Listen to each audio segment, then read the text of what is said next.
He actually broke it. Damn. This is one of those days, man.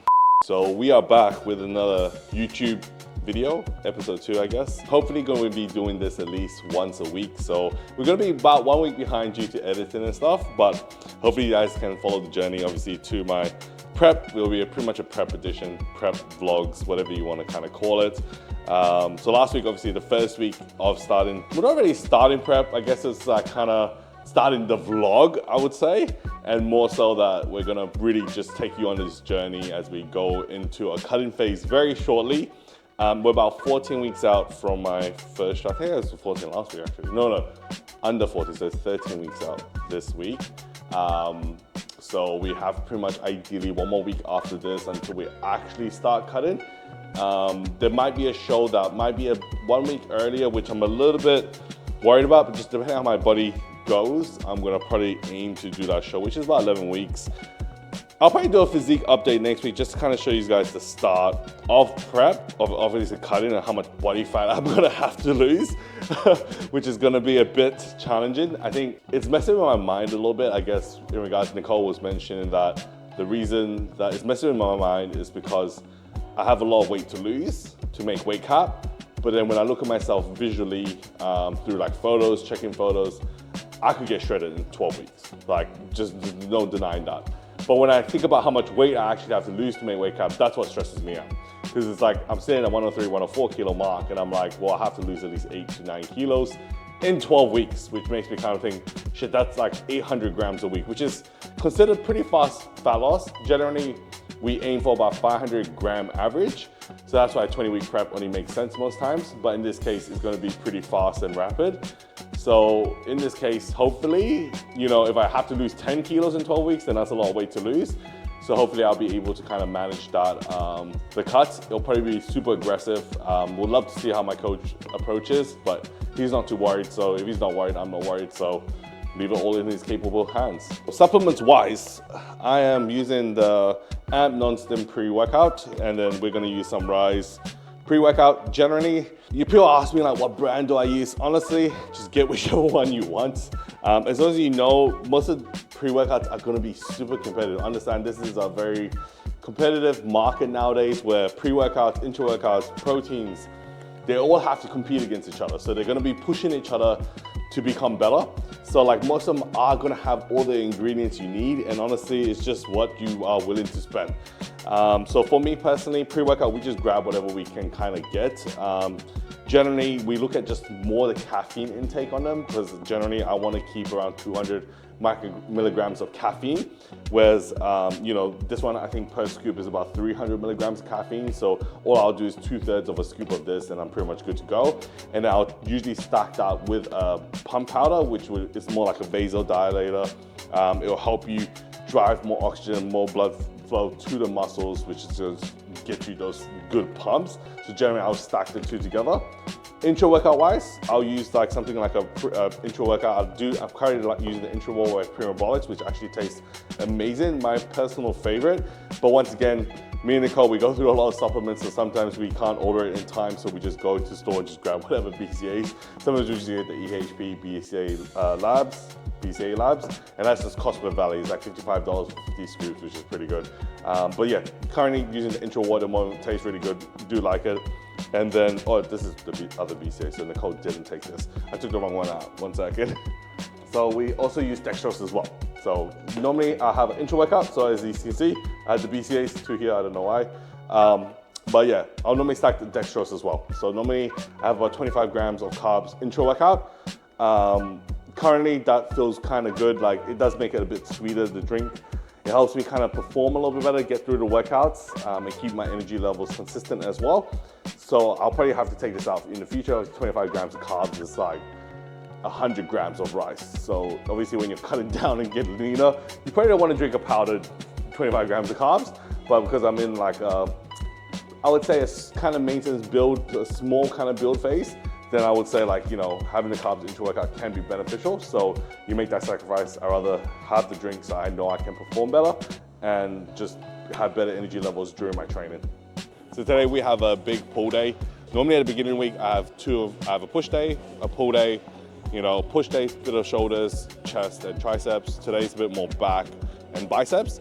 I do abs every other day, but usually the beginning of the week, my workouts are a bit bigger, a bit heavier as well. And then towards the end of the week, it's more like single arm work, a lot less volume, which has been pretty good. And I do have one leg day in between there, which I will probably film eventually, but you know, who wants to see me do legs though? I don't think anyone does, so.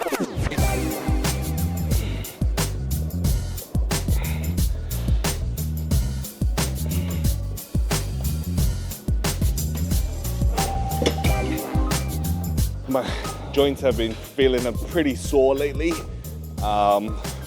Been seeing a massage therapist to kind of massage my joints out, but yeah, my joints are just not doing it anymore, so I have to really tender TLC, a lot of TLC for the joints. But yeah, we got some chest supported T-bar rows today. Probably one top set, one back off set, keeping it nice and simple, super heavy. Have to work up to the heavier weights because it's pretty cold at the moment. But yeah.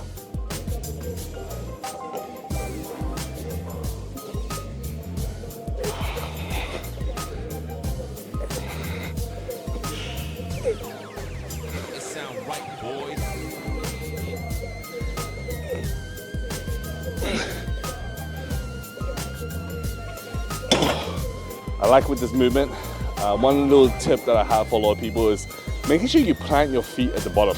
Like what I do when I set up into this movement, I like to just not like just lay here like this. And just, you know, people just lay here. But then what I do, it's like I kind of open up my legs and really kind of press my feet into place. So it helps me stabilize in the movement. Like I'm always tensing my hamstrings a little bit, just so I can really engage my back muscles and get that nice contraction. One little tip when doing this movement, obviously the other thing is like try and keep your chest on a pattern. You don't want to lean back or bring your torso too far backwards that you're almost doing like a back extension, but it's like a little bit of a pull as I'm pulling backwards. I like to do a little bit of back extension just so then that way I get a bit more contraction in my lats. But it's only because to drive my elbows back past my body, I'm then back extending only towards the end. Like a lot of people back extend first and then they're not really doing movement where they're almost back extending like this and then they're pulling. Whereas I'm pulling and then because I want to get a bit more contraction, I back extend a little bit more.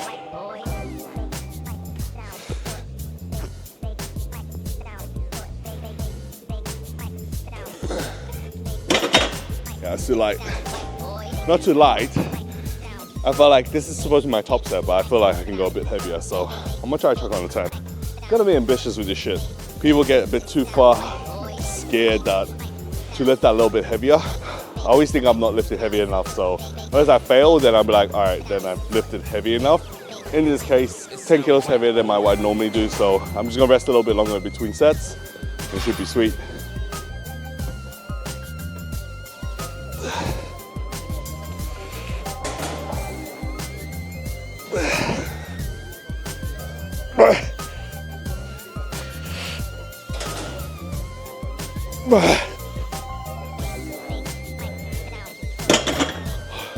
That's heavy. Barely got like 7, but the rep range was 6 to 10, so that's pretty much my max. After that, it would have been like the worst form ever. I think my sleep apnea is getting worse. My next video, we'll talk about my sleep apnea and my CPAP machine that I'm going to be getting very soon. I think I feel like this suffocating kind of feeling now. I think it's because I suffocate every night, so it's become part of my natural behavior to be afraid of claustrophobic, as well as not being able to breathe. So this is why I probably fear not being able to swim. Just because I'm Asian, so Asians can't swim.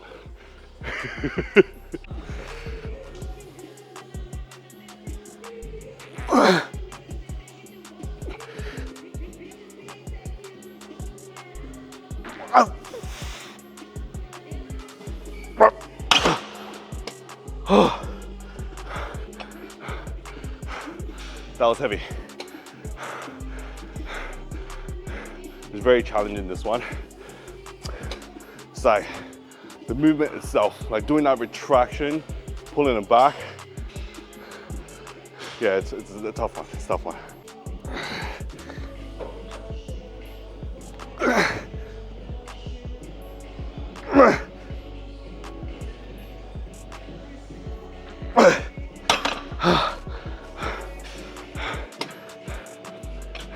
Man, progressions in your set, honestly, when you're doing a set pretty much with 0 reps in reserve, your rep range for each set should be going down. So if, for example, you have a set range of 6 to 10 reps for 3 sets, if let's say I had 0 reps in reserve for my first set, but I hit 10 reps, my second set should only realistically, it should be less reps than 10. It shouldn't be a 10 again, because if I had 0 reps in reserve, you just do not have the energy to be able to hit 10 reps again. Like my rep range would literally look 10, 8, 6, and it'll be the exact same way, but because it's 0 reps in reserve, I'll pretty much be weaker as I go into my sets. That's when you kind of know you're pushing hard enough. If you're pretty much a beginner, I would say, yeah, 3 sets of 10 reps, try to get to those 10 reps, because you're still trying to figure out form and technique. But when you're more intermediate to advanced, really focus on trying to lift heavy enough that the next set you're not actually able to complete the rep range with the full 10 reps. So it's like 10, 8, 6 with, like, let's say for example 117 kilos.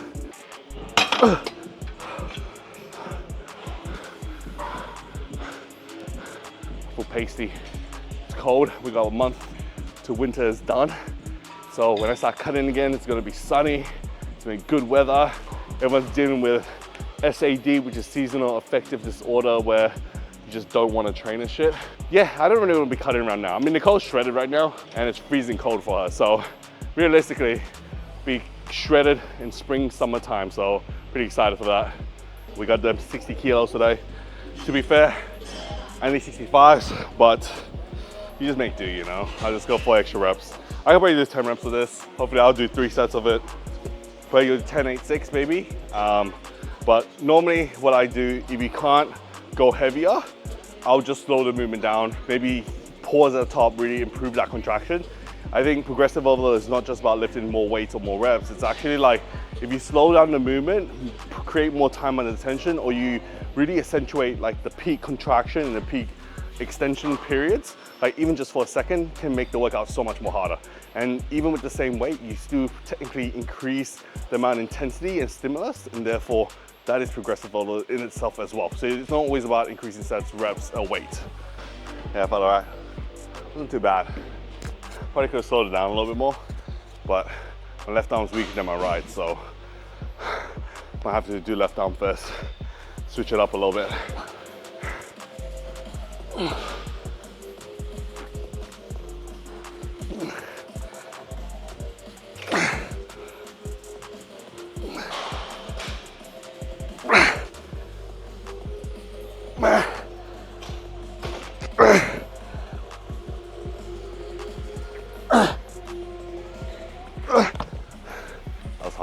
Harder than I expected, to be fair. Just gotta keep pushing harder. I think this time around, my goal is to bring a pro-worthy physique, and it's not just about winning that pro card, but bring a physique that's worthy to jump on that pro stage straight away. It's gonna be different this time around. Like, it means way different this time, and I'm gonna keep going until I get it.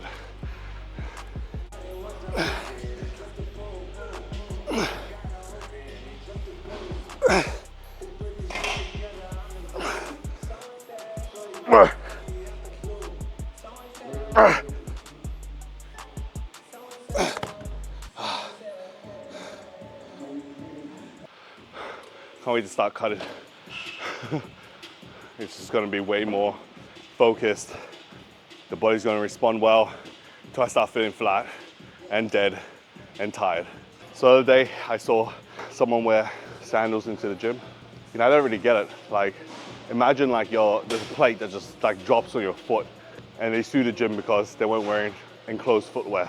Not that wearing shoes is gonna protect your foot protect your feet if like a plate fell on it. But I don't know if it's just a hygiene thing as well. Like, I don't really get it. You don't need to wear sandals into the gym, just wear shoes, all right? Just wear fucking shoes.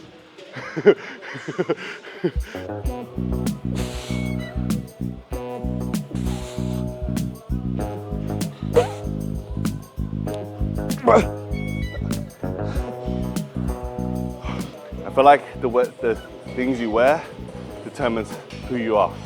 No, not really. I saw kids at the shop yesterday. Man, he was decked out, man. I was at Woolies. He He had like a Louis Vuitton bum bag, and I swear he was like fucking like 14 years old or something like that. And he had like the Prada glasses as well. I was like, man, this kid's decked out. And he pulls out his phone out of his like his bum bag, and he's like an iPhone, and I'm just like, and without a case as well. Man, I was like, this kid's fucking gangster. And it's just started thinking like, shit, man.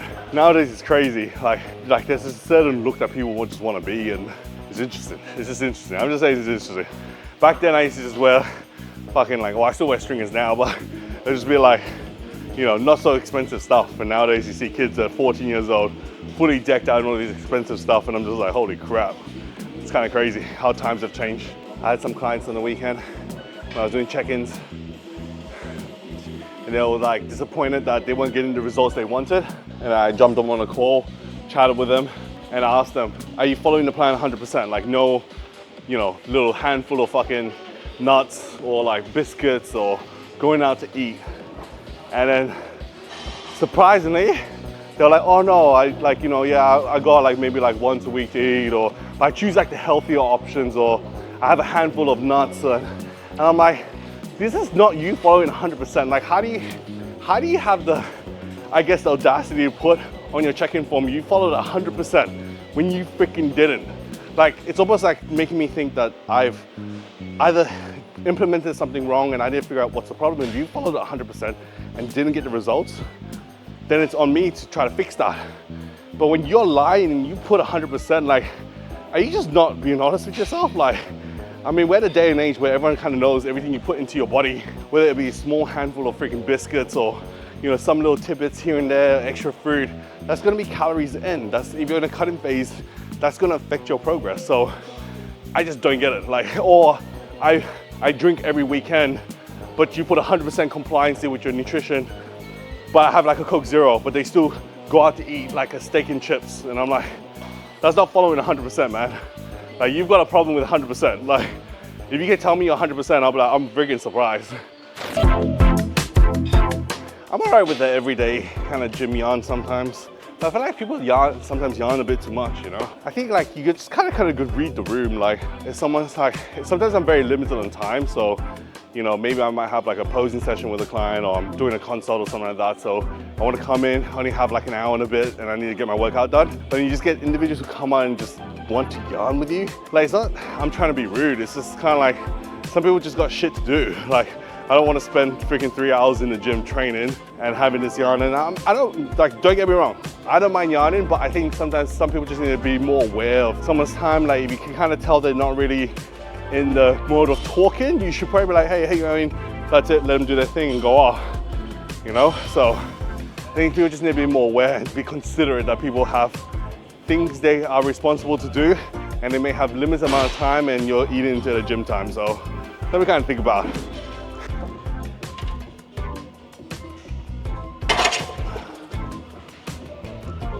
A little heavier. Good light.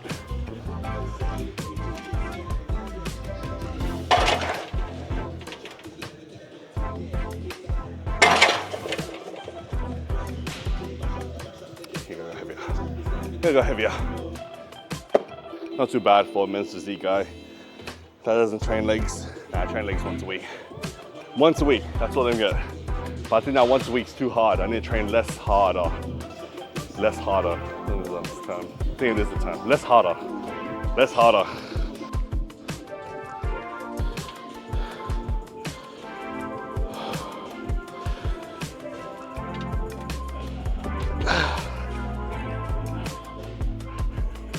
I had to get a belt on properly. The belt wasn't untied enough. I felt like it just didn't brace my core just then, and I felt like I couldn't brace against anything, so now it was one buckle too low, and that makes a massive difference. It's like when you're breathing into the belt, you want to like push into the belt, like pushing your belly and that internal abdominal wall into it, not just wear it. And I could feel the difference when I was trying to push up against it. I couldn't actually push anything against the walls. And when you improve that internal abdominal pressure, you actually create more force in the body, because your center of gravity is important. It's like pushing, it's like imagine a ball in the middle of your stomach, and it's like you're pushing outwards to create this extra force that makes you more stable. It helps you exert more power as well.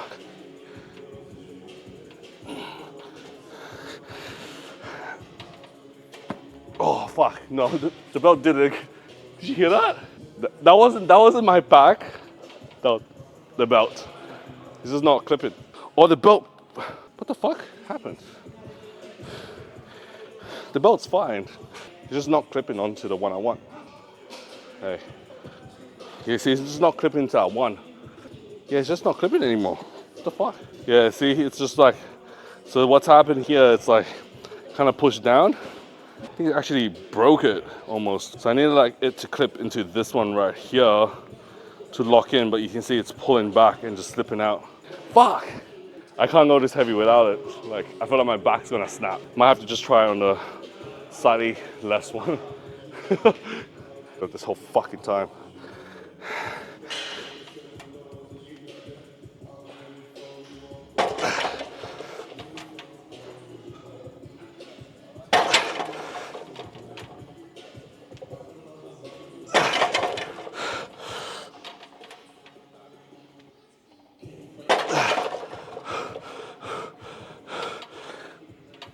Yeah, nah, I can't risk it. It's like my back just didn't want to, like trying to lock in was just super hard.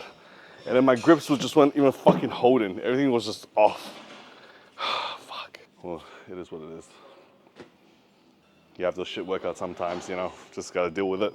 If I could brace my core and then like have the straps just a bit tighter, so I'll probably use my figure 6 for it. Like then it should be fine. But see, this is where like the attention to detail, that little bit extra makes a massive difference when you're lifting this heavy. Because I feel a fucking huge difference. Like, if my belt was one notch tighter, I could brace my core a little bit better, have that little bit of extra power and stability. And if my straps were tight enough, then it wouldn't be slipping on my hands. Like if you watch the video, my hands was like slipping out. Like I was barely even able to grip it anymore. So like, yeah. So next time use figure 6. I probably need to get a new belt as well, just so I can able to like actually lift that a little bit more. Fuck. You know what? Normally people will get devastated and sad on this shit. Deep down, I'm like, it could have been worse. Could have snapped my back there. My belt's not working. Straps weren't holding. Cracked this freaking stupid shaker thing. So at least it's not my foot. So all positive, all positive. Thank God I wasn't wearing those sandals, after talking shit about it. It must have been karma. Don't talk about the sandals. I love sandals as well. Socks and sandals, my thing, man. You know, I fucking love it, but shit happens. That was my good shaker as well. The black on black, it's gone. Now I can't get the black on black no more. Damn. This is one of those days, man. I think I might have to call it today. Don't want to risk injury.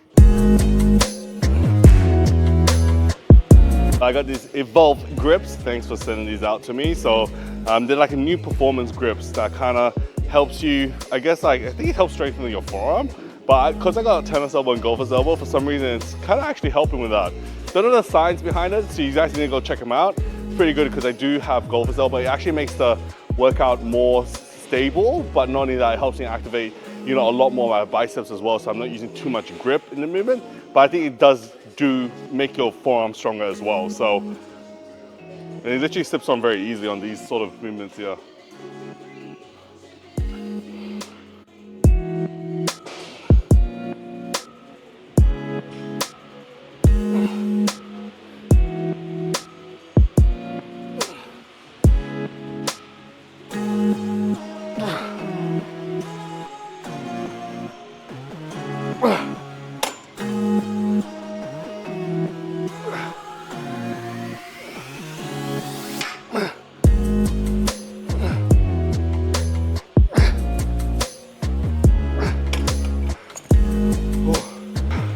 Doing a quick superset of biceps.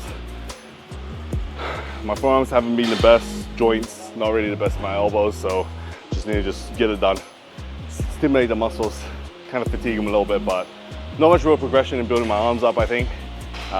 Men's physique, we don't really need to actually hit any bicep poses, to be fair.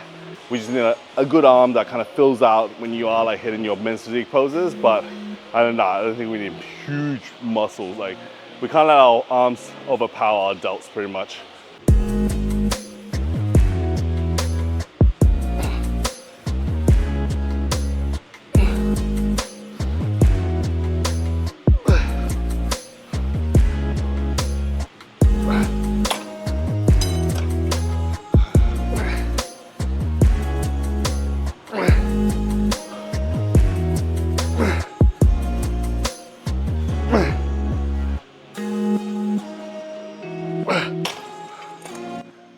Like, I'm grateful that I have Blake that actually records my videos for me.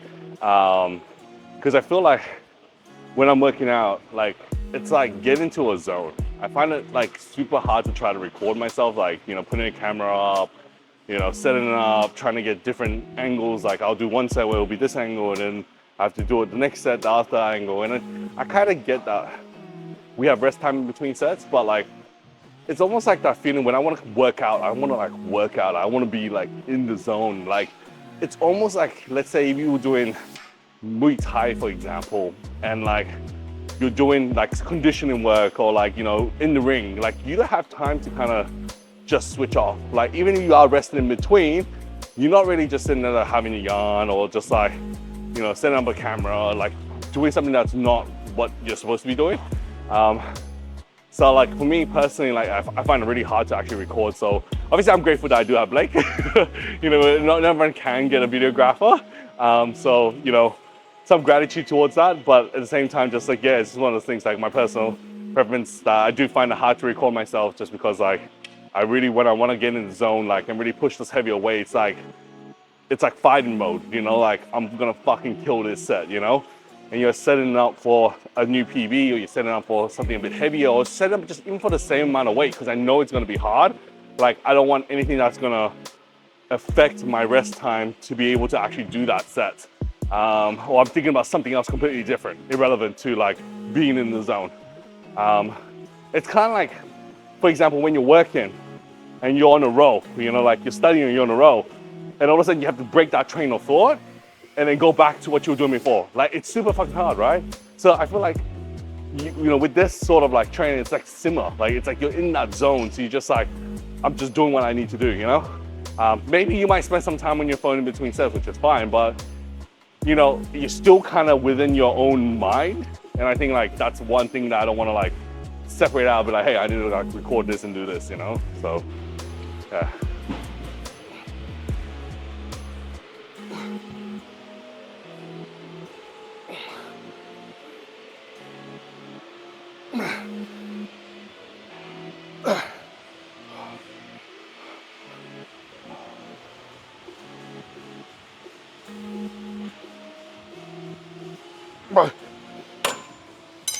Fuck.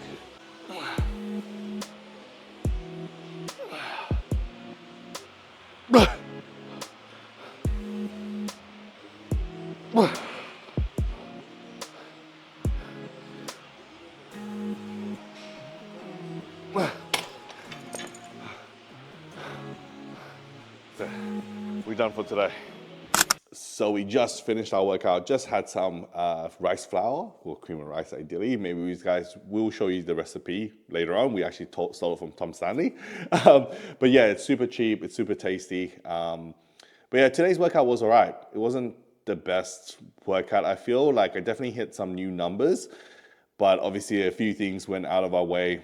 Cracked my shaker, my belt didn't work and I need probably a new belt, then the straps also didn't grip onto the weight correctly. But that being said, it could have been worse. So not too bad, but definitely not the best workout. So definitely need to kind of zone in. And then obviously going back to what I said, like, I think filming did kind of like, it makes it a bit harder sometimes because I am thinking about things to say in between as well. But it just comes to my mind. But I think I just really need to lock in next workout. So, you know, that being said, like every workout's not terrible. I think you're going to have a lot of worse workouts and you are going to have good ones as well. And it's the good ones that you just need to really push through, but the bad ones, you also got to push through those. So you just got to be part of your routine. But just know that it's still going to progress me because I definitely hit some PBs. So I know I'm going to be sore and still going to get the gains I need to make. Obviously, my back shot is probably something I need to work on as well. So really trying to thicken out the back muscles, but which I'll be doing and just kind of focusing on for this prep. Obviously, a bit more delts as well. But yeah, two things. I mean, we always want bigger everything. So we're always imperfect up to an extent, and we always got stuff to improve. So if you guys enjoyed these videos, make sure to subscribe, comment below if you want me to answer any questions. I think next one I'm going to be talking about my CPAP machine.